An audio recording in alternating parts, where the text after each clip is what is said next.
28th of July, 1944. Colonel Evelyn Tacon pushes his P-51 to full throttle and watches two tiny tailless shapes rocket through the bomber formation below him. He gives chase, but the world's finest fighter is suddenly embarrassingly stationary against whatever these things are. "I had it wide open, but I couldn't even get close," he later wrote. These were Messerschmitt Me-163 Comets, the world's only rocket-powered combat aircraft, and they were gone before a single Allied gun could find them. What happened to these aircraft after the war was even harder to believe. By May 1945, the Luftwaffe had ceased to exist. Across Europe, airfields fell silent, factories stopped, and the most powerful air force Germany has ever built collapsed overnight. The Allies moved in quickly, seizing airfields, production lines, and thousands of aircraft where they stood. Messerschmitt Bf-109s, Focke-Wulf FW-190s, Heinkel HE-111s, Junkers Ju-52s, each one catalogued, studied, and marked for destruction or shipment.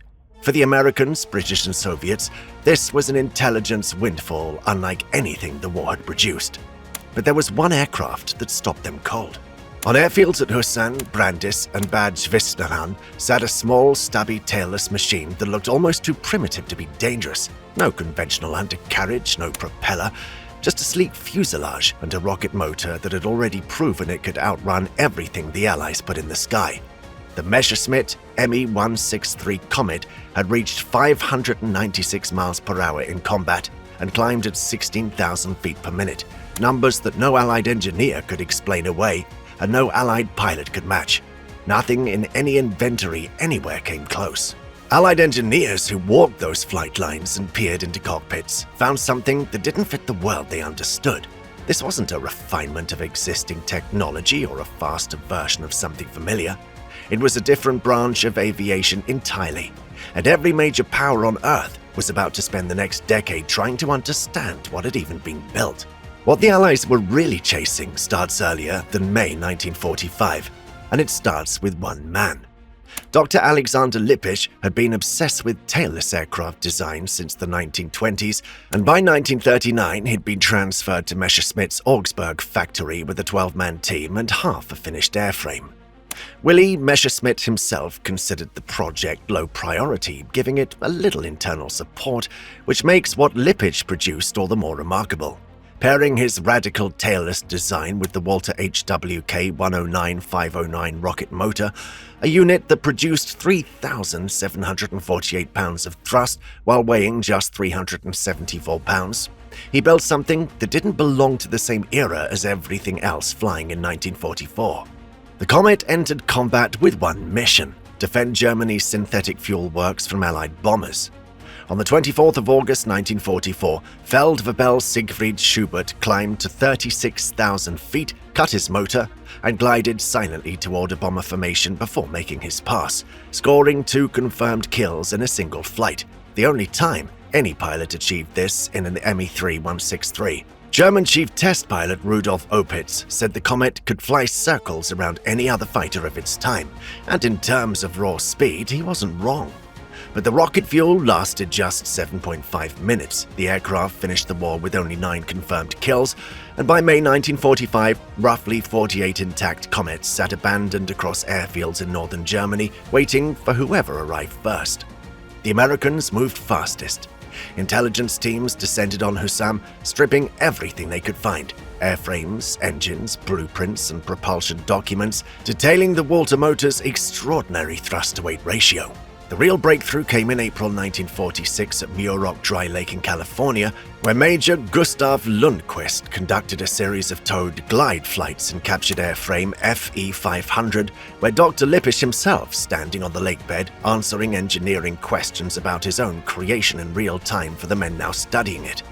Engineers at Wright Field, who tore apart captured examples, found swept-wing aerodynamics that managed compressibility effects at speeds no Allied aircraft had reached, and a propulsion philosophy that was years ahead of anything in development.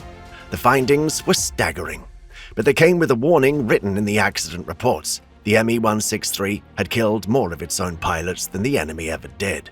The British pursued something the Americans initially undervalued: the men behind the machine. Teams from the Royal Aircraft Establishment moved into Hussam, interviewing Messerschmitt engineers and Walter propulsion specialists before transferring select experts to Farnborough. Of the 24 Comets shipped to Britain, only one was ever flown.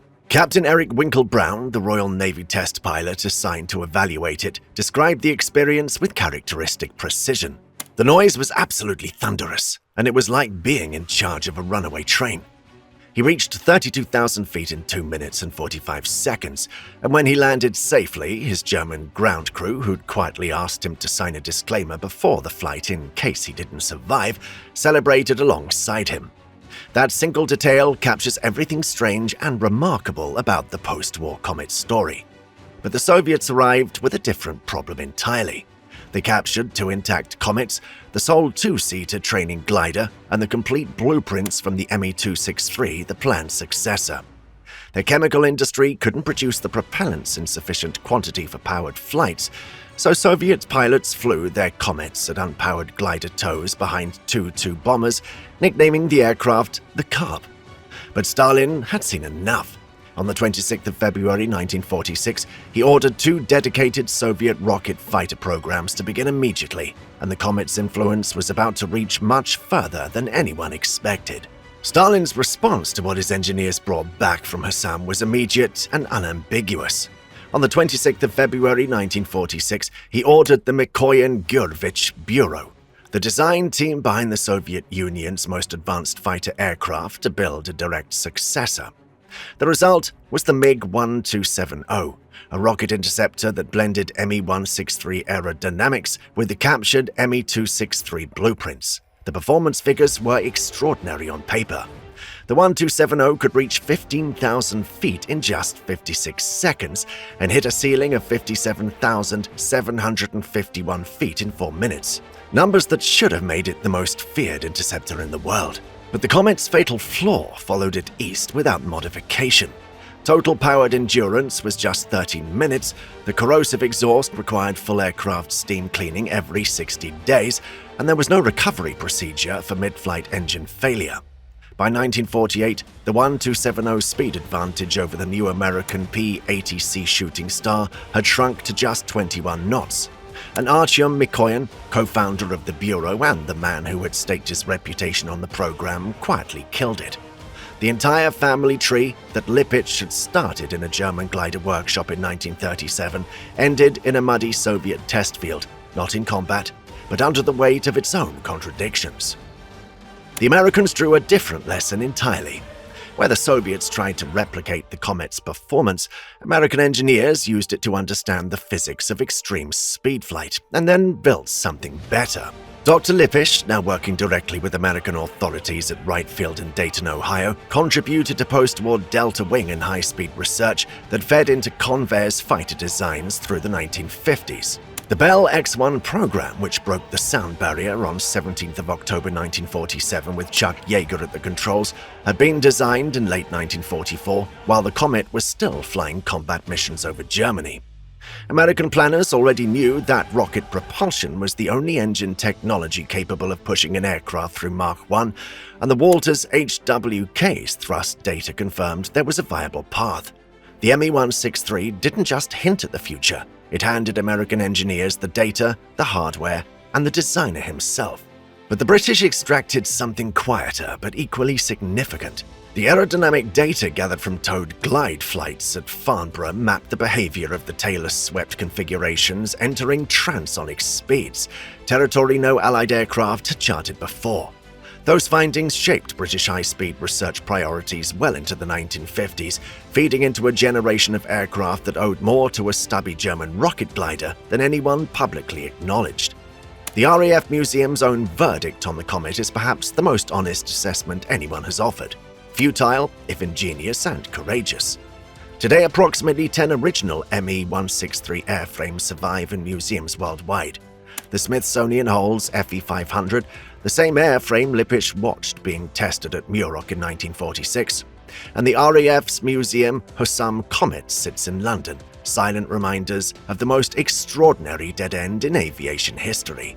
The Me-163 never won a single decisive battle, never saved Germany, and killed more of its own pilots than the enemy ever did. But every swept wing you see on a modern fighter, every rocket-powered research aircraft that pushes past Mach 1, and every delta wing design that followed traces a direct line back to a stubby tailless German glider that first flew in 1941. No aircraft in history contributed more to the future of aviation while failing so completely in its own time.